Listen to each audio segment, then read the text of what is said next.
Sejam todos bem-vindos à nossa aula. Hoje, iremos corrigir o nosso exercício de revisão. Vejamos agora a nossa primeira questão. A mecânica é a parte da física que estuda o movimento dos corpos. Por motivo didático, ela é dividida em três partes: cinemática, dinâmica e a estática. De acordo com o estudo da dinâmica, marque a alternativa que está relacionada ao conceito de força. A alternativa que vocês devem marcar é a alternativa A, onde a força é um dos conceitos fundamentais da mecânica clássica. Ela está relacionada com as três leis de Newton. É uma grandeza que tem a capacidade de vencer a inércia de um corpo, movimentando-se à velocidade. Então, quando exercemos uma força em um corpo, vamos vencer a inércia dela e esse corpo ele vai entrar em movimento, ele vai se deslocar. Vejamos agora a nossa segunda questão. Indique a alternativa que apresenta as unidades que são usadas exclusivamente para definir a força e o dispositivo que pode ser utilizado para medir a intensidade de uma força, respectivamente. Então, primeiro vamos ver qual é a unidade e o dispositivo, respectivamente. Então, a alternativa que vocês devem marcar é a alternativa B, onde a força ela é medida em Newton ou quilograma-força e o dispositivo que medimos essa força é o dinamômetro. Vejamos agora a nossa terceira questão. Determine a força resultante em cada sistema a seguir. Vamos analisar o nosso primeiro sistema. Nós temos um bloco onde ele está sendo puxado para o lado esquerdo com uma força 1, de intensidade 80 newtons. Já para o lado direito, uma força oposta, nós temos a força 2, com uma intensidade de 20 newtons. Eu quero saber, na letra A, qual é o sentido dessa força. Então, para determinarmos o sentido, nós temos que, primeiro, verificar qual é a força resultante gerada nesse sistema. Então, vamos calcular primeiro a nossa força resultante. Nós temos que a força resultante vai ser F1 menos a F2. Por que vai ser negativo? Porque essas forças estão se opondo. Então, nós temos que a nossa força resultante é igual.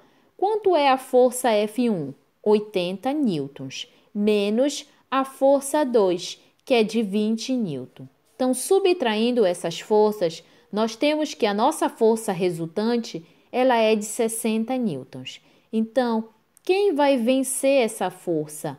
Quanto vai ser essa força resultante? A força resultante, que vai ser de 60 newton, para que lado ela vai ser puxada?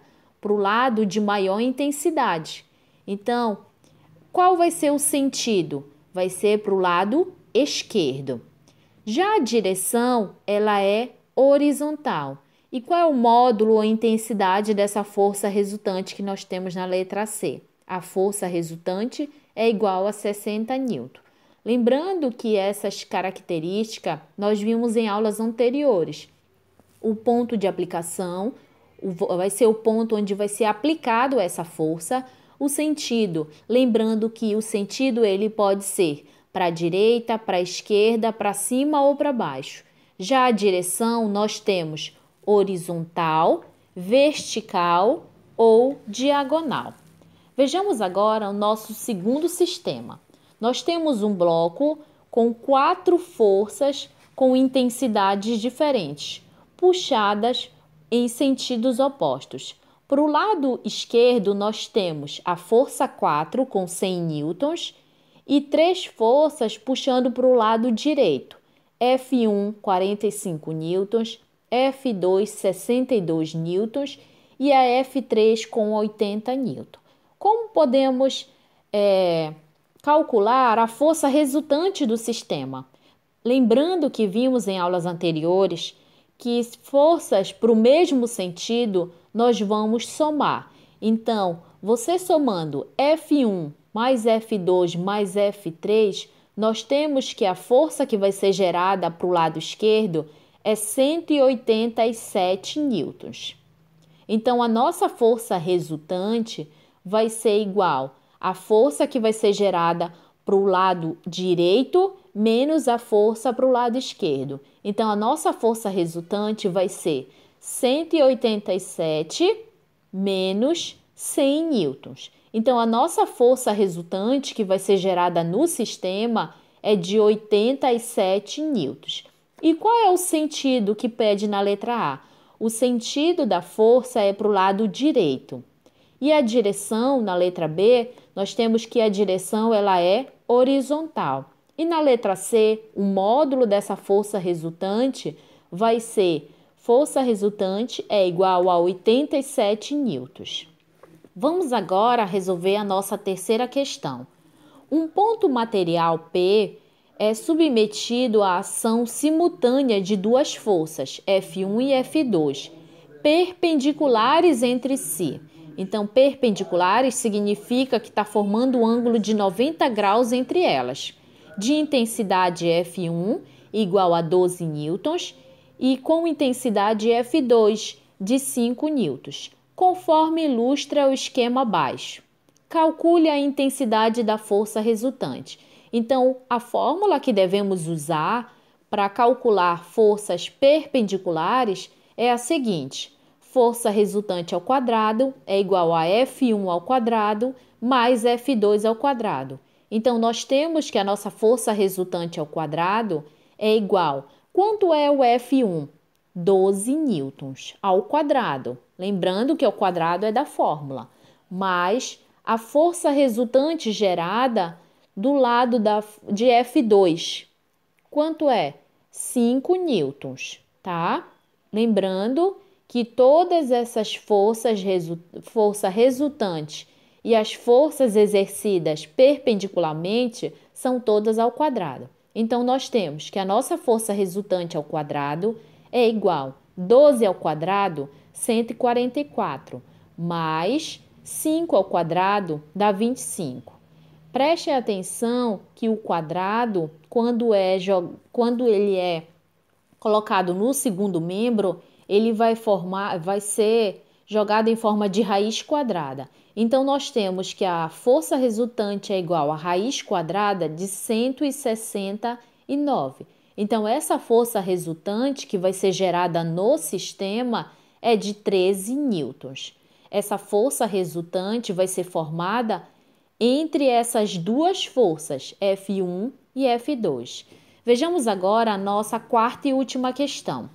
Um ponto material A é submetido à ação de duas forças, F1 e F2, com um ângulo de 60 graus entre si, com uma intensidade de F1 de 2 newtons e F2 de 6 newtons, conforme ilustre o esquema abaixo. Nós temos os nossos dados que o cosseno de 60 é igual a meio e eu quero determinar qual é a força resultante gerada nesse sistema. Então, nós temos outra fórmula quando esse ângulo ele é diferente de 60 e diferente de 180.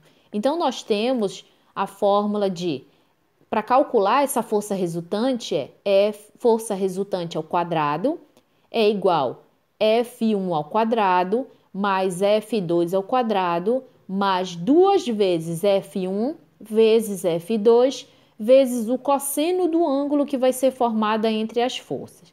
Então, nós temos que a força resultante ao quadrado é igual a 2 ao quadrado, 2 é a força F1, mais 6 ao quadrado, que é a força F2, mais 2 vezes 2, vezes 6, vezes o meio. Lembrando que os dados da questão, ela me deu que o cosseno de 60 é meio. Então, resolvendo esse pequeno problema, nós temos que a nossa força resultante, ela é de aproximadamente 7,2 newtons. Boas aulas, bons estudos e até a nossa próxima aula.